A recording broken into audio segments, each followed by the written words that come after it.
The marker of the definite direct object has already been introduced in your vocabulary.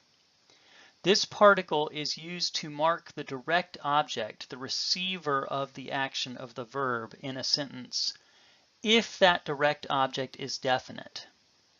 As we mentioned previously, the use of this particle is optional. Not every direct object which is definite must be marked with it, but it can only be used for a direct object that is definite.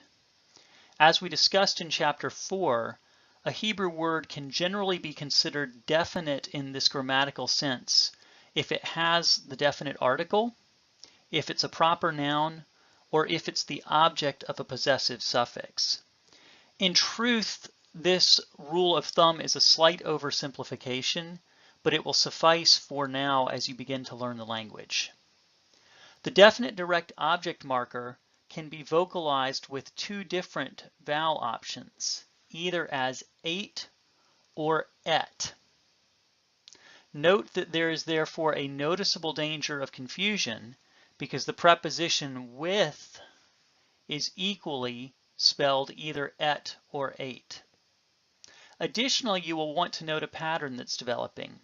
In section 1, we said that the particle of existence was yesh, but then the first example we used was actually vocalized yesh. Notice that the vowel here is changing in length, but in both cases it's an E-class vowel, the short version or the long version. Likewise, now you have either ate or et as vocalizations for the definite direct object marker.